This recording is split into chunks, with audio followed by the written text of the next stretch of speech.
같이 구호 외칩시다. 어디서나 예수로.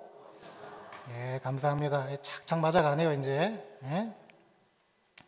자, 오늘 예수님의 권위란 제목입니다. 예수님의 권위. 여러분, 권위라는 단어 여러분 많이 들어보셨을 겁니다. 영어로 authority라는 그런 단어인데요. 이 권위의 사전적인 의미가 뭔가 보니까 이렇게 나와 있습니다. 다른 사람을 지휘 혹은 감독하거나 통솔해서 따르게 하는 힘, 일정한 부문에서 사회적으로 인정받고 일정한 영향을 끼칠 수 있는 능력이나 위신 또는 그런 사람, 이렇게 나와 있습니다. 뜻이 이렇게 나와 있다 보니까 이 권위란 단어가 어떻게 느껴지십니까? 그냥 얼핏 들어도 어떤 힘이 느껴지지 않습니까? 어떤 영향력 있는 어떤 무게감이 느껴지지 않습니까? 자, 그러다 보니까 나이가 어릴 때는 이 권위라는 단어가 굉장히 무겁게 들렸습니다. 부담이 되고요. 또 심지어는 답답하고, 어떤 경우는요, 꽉 막히고, 이 권위 그러면 굉장히 고집스럽다는 그런 느낌도 받을 때가 있습니다. 더 나아가서는 굉장히 구닥다리다, 낡고 낡은 어떤 그런 이미지, 그런 느낌을 받았던 것이 어릴 때의 권위라는 단어였습니다. 자, 그런데 이제 어른이 되고 성인이 돼서 보니까 이 권위가 결코 그렇지 않다는 것을 느끼게 됐습니다. 이 권위는요, 어떤 목적을 가진 공동체나 아니면 많은 관계들 속에서, 심지어 여러분 가정 안에서조차 이 권위 많이 요구됩니다. 많이 요구됩니다. 어릴 때 느꼈던 권위와 성장한 다음에 느낀 권위가 왜 이렇게 다른가 생각해 보시면 입장이 달라졌기 때문입니다. 입장이. 쉽게 말하면 어릴 때는요, 많은 경우 권위 아래에 놓여져야 될 때가 많이 있습니다. 그래서 권위 아래에 놓여질 때는요, 그 권위가 과도하게 근엄합니다. 과도하게 무거워 보입니다. 때로는 속된 말로 참 꼰대 느낌이죠. 꼰대 느낌. 자, 그런데 권위를 행사해야 되는 입장에 서면 권위는 반드시 필요한 게 되어버립니다. 이 교회에서 권위도 마찬가지입니다. 교회에서 권위도 마찬가지인데, 제가 이제 청년일 때요, 교회 목사님과 또 교회 장로님들 어떤 결정들, 그런 의견들, 이런 것들이 굉장히 동의하지 않은 적이 많았습니다. 왜 저희를 저렇게 하실까? 그래서 같은 이 젊은 청년들끼리 뜻이 있고 맞고 마음이 맞는 청년들끼리 모여서 이 교회 목사님, 장로님도 험담을 많이 하지 않습니까? 험담을 많이 하는데 그때 늘 했던 말들이 이런 말입니다. 우리 교회 목사님은 권위만 앞세워. 목사님은 권위만 앞세워. 그런 뒷담화, 그런 험담을 많이 했던 기억이 있습니다. 우리 교회는 그런 분 안 계시죠? 네? 그런 분 적발되면 3대가 어쨌든 그런 어떤 권위, 이 굉장히 거부감이 많았습니다. 자, 근데 세월이 지나서요, 입장이 바뀝니다. 제가 목회자가 되니까 이 권위에 대한 생각이 많이 달라집니다. 자, 말씀드린 것처럼 입장이 달라지니까 권위에 대한 생각도 달라지는 것입니다. 이 권위에 대한 오해와 편견 혹은 선입관도 마찬가지입니다. 권위 있는 사람이요, 그 권위를 행사할 때 잘못 누리고 잘못 행사할 때 그 권위에 대한 선입관과 편견 혹은 오해가 반드시 생기게 됩니다. 오늘 본문 보시면요, 예수께서 회당에서 말씀을 가르치시는데 말씀을 전하실 때요, 이런 말씀이 나옵니다. 22절을 보니까 무사람이 그의 교훈에 놀라니 이는 그가 가르치시는 것이 권위 있는 자와 같고 서기관들과 같지 아니함일러라, 이렇게 나옵니다. 똑같은 내용을 담고 있는 이 누가복음 4장 보시면요, 그들이 그 가르치심에 놀라니 이는 그 말씀이 권위가 있음이로라, 이렇게 나옵니다. 자, 그러니까 예수께서 말씀을 전하실 때 사람들이 어떤 권위를 경험했는데, 어떤 권위를 목격하고 경험했는데, 그 권위가요, 그 당시 사람들이 쉽게 일반적으로 접했던 권위와는 많이 달랐다는 것입니다. 많이 달랐다. 자, 그러면 그 당시 많은 사람들이 일반적으로 쉽게 접했던 권위가 어떤 권위였는가? 그걸요, 서기관들과 같지 않았다는 말을 통해 엿볼 수가 있습니다. 예수님 당시에 이 서기관들, 이 사람들은요, 주로 율법을 가르치거나 해석하던 사람들이었는데, 실제로 아는 게 많았습니다. 또 율법대로 철저히 지켜가며 노력하며 살던 사람들이었고요. 또 하나님의 일에 열심이어서 많은 사람들에게 존경을 받던 사람들이 서기관들이었습니다. 그런데 어느 때부터인가요? 하나님 말씀에다가 자꾸 사람이 만든 어떤 전통, 사람이 만든 어떤 규례, 이런 것들을 자꾸 추가하기 시작합니다. 그리고 율법도요, 어떤 정신과 의미를 얘기해 주기보다는 문자 판독에 치우치기 시작합니다. 자, 그러다 보니까 결국 이 사람들이 그 가르침이 점점 변절되어지고 탈이 나기 시작하는데, 이 사람들이 어떤 식으로 이 가르침이 탈이 나나 보니까요, 그 당시 스승들, 그러니까 자신들의 그 스승, 랍비라 그러죠, 랍비.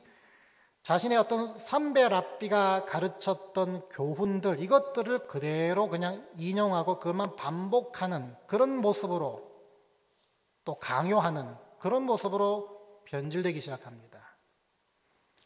의미와 정신을 얘기해 주기보다는요, 그냥 선배 랍비들이 했던 말만 반복한다는 것입니다. 자, 그러다 보니까 이 사람들이 주로 가르칠 때 했던 말들이 뭔가 하면 무엇이라고 말해왔다, 이런 말을 자주 썼다는 것입니다. 무엇이라고 말해왔다. 여러분, 누군가를 가르칠 때요, 이유 여러 막론하고 무조건 옛날부터 이렇게 말해왔어, 옛날부터 이렇게 가르쳐왔어, 그것만 주구장창 반복한다면 어떻게 되겠습니까? 그것만큼 끔찍한 게 없죠. 어떤 원리를 말해주는 것도 아니고, 어떤 쉽게 배울 수 있는 방법도 말해주는 것도 아니고, 그냥 그렇게 말해왔어, 그렇게 알고 있어, 이것만 주구장창 말하면 그것만큼 끔찍한 게 없습니다. 더군다나 뜬구름 잡는 말들만 지겹도록 반복하니까 그냥 무의미하게 중언부언하는 것과 똑같아진다는 것입니다. 게다가 서기관이라는 그 위치에서 그러고 있으면요, 요즘 말로 말하면 계급의 깡패라고 강압적으로 찍어 누르는 그런 사람들처럼 보일 수밖에 없는 것입니다. 이게 그 당시 사람들이 생각하고 접했던 일반적인 권위에 대한 이미지였습니다. 그런데 예수의 권위는 달랐죠. 예수님의 권위는 달랐습니다. 예수님은 주로 어떤 식으로 말씀하셨습니까? 나는 너희에게 이르노니, 이렇게 말씀하셨죠. 나는 너희에게 이르노니, 이렇게 말해왔어, 이게 아니라 나는 너희에게 이르노니. 나는 너희에게 이르노니, 그 말씀이 포함하고 있는 뜻이 뭡니까? 첫 번째는 뭡니까? 예수님과 성부 하나님은 같다는 의미, 이게 첫 번째로 내포되어 있고요. 두 번째는 하나님과 똑같은 권위에서 주시는 말씀이라는 것입니다. 게다가 예수님의 가르침은요, 서기관들과는 다르게 기존의 율법을 재해석하십니다. 그리고 생활에 즉각 적용하고 순종케 만드는 가르침이었습니다. 그러다 보니까 많은 사람들이 예수의 가르침을 듣고 자발적인 순종을 하게 되죠. 자발적인 순종을 하게 됩니다. 그러니까 서기관들의 그 뜬구름 잡는 그런 가르침과는 차별화됐다는 것입니다. 완전히 달랐다는 것이겠죠. 사람들이 예수의 가르침에 놀라서 귀를 기울이고 그 가르침을 순종케 만드는 권위로 받아들였던 이유가 바로 거기에 있습니다. 왜? 예수께서 말씀이시기 때문입니다. 여러분, 그렇다고 해서요, 예수가 달변가이고 말재주가 뛰어난 사람이었다, 그런 분이었다, 그 말이 절대 아닙니다. 달변가들, 말 잘하는 사람들은 어느 시대나 다 있어 왔습니다. 그런데 예수님께서 그런 달변가들과 결정적으로 가장 다른 점, 오히려 그 달변가들을 뛰어넘으신 게 하나가 있었는데 그게 뭔가 하면요, 예수께서는 말씀하신 대로 사셨다는 것입니다. 그것도 왜? 예수께서 말씀이시기 때문에. 그 요한복음 1장 보세요. 예수가 곧 말씀이고 말씀이고 하나님이시고 계속 반복하지 않습니까? 여러분, 누군가 자신이 말한 대로 살게 되면요, 거기는 아무도 함부로 할 수 없는 권위가 동반됩니다. 예를 들어서요, 오늘 제가 이 강대상에서 여러분, 원수를 사랑합시다. 예수께서 말씀하셨습니다. 원수를 사랑합시다. 우리 다 그렇게 살아야 됩니다. 원수를 사랑합시다라고 설교하고 난 다음에 친교실로 가서 밥을 맛있게 먹고 있는데 어떤 분이, 저게 앙심을 품은 어떤 교인 한 분이 제게 다가와서 제 뺨을 100대를 내리치고 때렸다. 더 속상한 건 그걸 그냥 여러분들이 다 그냥 지켜보고만 있다. 그래서 제가 그 제 뺨을 때리는 사람 멱살을 잡고 싸우고 또 그냥 지켜보고만 있던 여러분들 향해 심한 욕을 했다. 그러면 방금 전까지만 해도 여러분, 원수를 사랑합시다. 그 설교한 설교자로서의 권위가 다 사라지게 됩니다. 그런데 만일에요, 제가 만일에 그 제 뺨을 때리는 사람을 안아주고 용서해주고 기도해주고 눈물 흘리며 더 필요한 거 없냐, 왼쪽 뺨도 이렇게 막 더 때리라고 그러고 있다면 어떻게 되겠습니까? 뭐 아프겠죠. 그게 아니라 좀 심한 말이겠지만요, 제가 교주되는 건 시간 문제입니다. 야, 저 목사는 말씀대로 사는구나. 제가 교주되는 건 시간 문제 아니겠습니까? 말씀드린 대로요, 말하는 대로 살 때 거기에는 엄청난 권위가 동반되기 때문입니다. 예수의 권위가 어떤 권위인지를 더 상세히 말해주는 사건이 바로 뒤에 연결되어 나오고 있는데요, 23절부터 보시면 예수께서 귀신 들린 사람을 고쳐주십니다. 이 신비하고 초자연적이고 신령한 이 이적을 통해서 약하고 병들고 도움이 필요한 사람들의 그 고통, 그 어려움을 해결해 주시는 능력, 또 거기서 나오는 신적 권위, 그 디바인 어토리티라 말하지 않습니까? 신적 권위를 엿볼 수가 있습니다. 자, 그러니까 다 통틀어서 무엇을 말해줍니까? 예수의 권위는요, 말만 잘하는 데서 나오는 권위가 아니라는 것입니다. 직접 현장에서 발로 뛰고 부딪히고 또 해결해 가는 그 모습에서 나오는 권위였다는 것입니다. 더군다나 그 권위가 하필이면 귀신도 복종시키는 신적 능력의 권위였다는 것입니다. 24절에 그러지 않습니까? 예수의 하나님 아들 되심도 귀신도 알고 있지 않습니까? 물론 그 당시에 귀신 내쫓는 사역이 실제로 많이 성행했다고 합니다.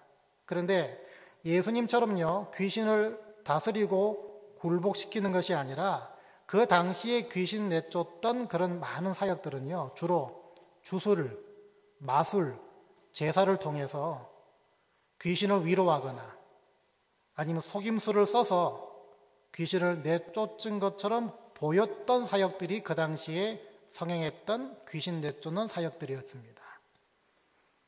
자, 다시 말하면요, 이 예수님의 이 신적 능력과 이 권위는요, 그 당시 사람들이 전에는 한 번도 경험하지 못했고 목격하지 못했던 권위였다는 것입니다. 그러다 보니까 27절을 보니까요, 이는 어찌미냐, 권위 있는 새 교훈이라고 말하고 있습니다. 권위 있는 새 교훈.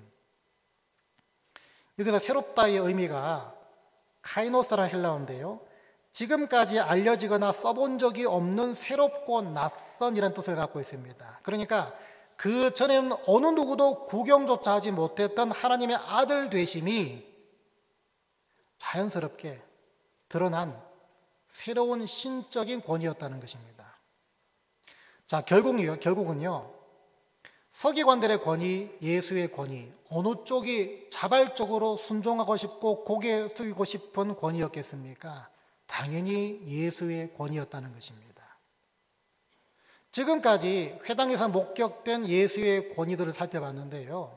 자, 그러면 그로 인한 결과, 가르침과 신령한 이적을 통해 생겨난 그 신적 권위, 한 번도 경험하지 못했고 목격하지 못했던 그 권위, 이것을 통한 결과를 28절에서 이렇게 한 절에서 말하고 있습니다. 예수의 소문이 곧 온 갈릴리 사방에 퍼지더라. 회당에서 가르치는 사역과 또 귀신 내쫓는 그 사역을 통해 생겨난 권위를 통해 결국 귀결된 결과가 뭔가 하니까 예수의 소문이 곧 온 갈릴리 사방에 퍼지더라. 이렇게 나와 있습니다. 오늘 여기서 우리가 주목해야 될 게 뭔가 하면요. 자, 그렇다면 어떤 소문이 온 갈릴리 지방으로 퍼져 나갔겠냐는 것입니다. 바꿔 말하면요, 하나님께서는 성자 되신 예수님에 대한 어떤 소문이 퍼져 나가길 원하셨겠냐는 것입니다.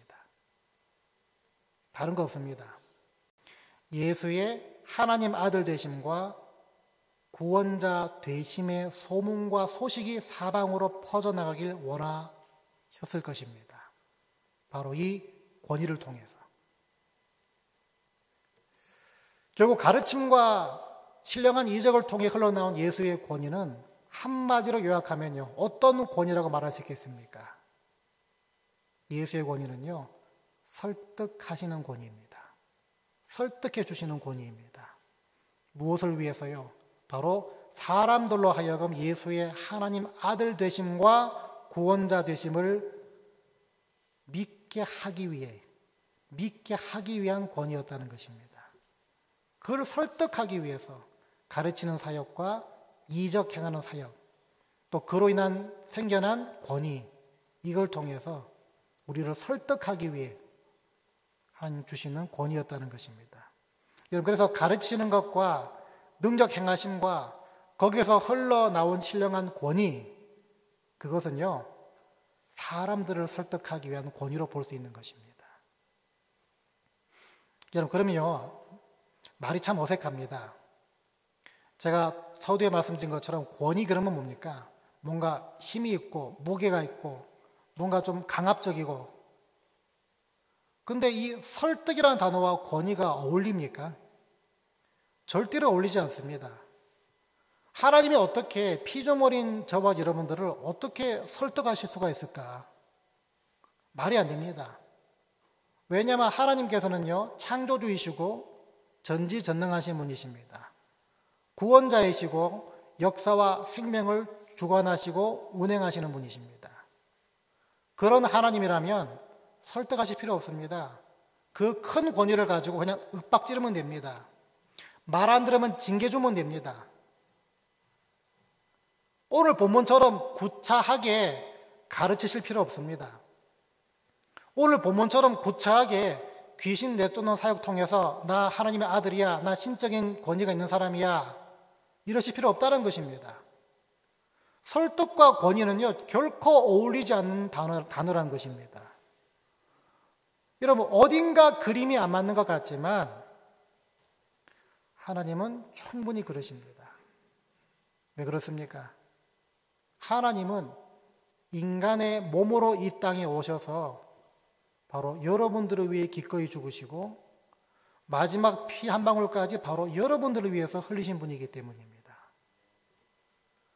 그러다 보니까 가르치는 사역과 귀신 내쫓는 사역을 통해서 우리를 설득하시는 건 그건 일도 아니라는 것입니다. 그거를요 로마서 8장 32절에서 뭐라고 말하고 있나 보니까요, 이렇게 말하고 있습니다. 우리 로마서 8장 32절 같이 한번 찾아서 큰 목소리로 같이 한번 읽어볼까요? 중요한 말씀입니다. 같이 읽습니다. 시작. 자기 아들을 아끼지 아니하시고 우리 모든 사람을 위하여 내주신 이가 어찌 그 아들과 함께 모든 것을 우리에게 주시지 아니하겠느냐. 아멘. 여러분 기억하시기 바랍니다. 예수의 권위는요, 저와 여러분의 구원을 위해서, 그리고 저와 여러분의 예수를 굳게 붙잡게 해주시기 위한 친히 설득하시는 권위입니다. 전혀 그러실 필요가 없는 분임에도 불구하고 그렇게 하신다는 말은 뭡니까? 그만큼 여러분을 사랑하신다는 거 아니겠습니까? 우리의 눈높이로 찾아오신다는 것입니다. 그 설득을 위해서 예수께서 오늘 본문에서 가르치셨고 이적을 행하셨던 것입니다. 우리를 설득하시기 위해 찾아오시는 분이라면 하나님은 오래 참기도 하십니다. 하나님은 때로는 우리에게 져주기도 하십니다. 하나님이 때로는 오래 기다리기도 하십니다. 하나님은 때로는 지속적으로 여러분을 찾아오시기도 하고 지속적으로 여러분에게 말씀하기도 하십니다. 그래서 오늘 이 자리에 어떤 분한테는 하나님이 그분을 건지기 위해서 오랫동안 기다리던 시간이기도 합니다. 어떤 분께는 예수 굳게 붙잡게 하시려고 말씀해 주시는 시간이기도 합니다. 어떤 분께는 하나님이 찾아오시는 시간이고요.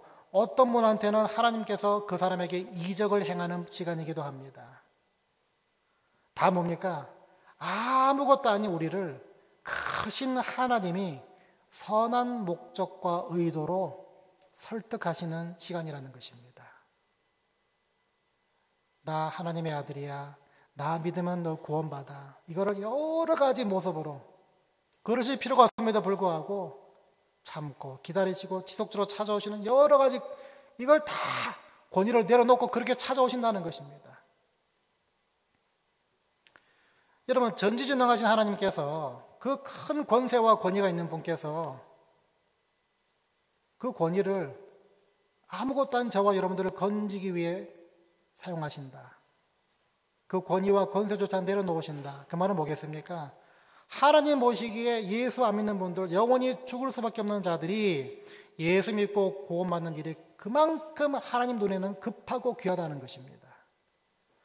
예수 믿더라도 늘 흔들리고 갈팡하고 오락가락하는 분들 다시 굳세게 강건하게 회복시켜 주시고 다시 믿음의 굳건한 반석 위에 세워주시는 것이 하나님께는 그만큼 중요하기 때문에 그 권세 권위 다 내려놓고 오랫동안 참고 기다리시고 지속적으로 찾아오기도 하는 분이시라는 것입니다.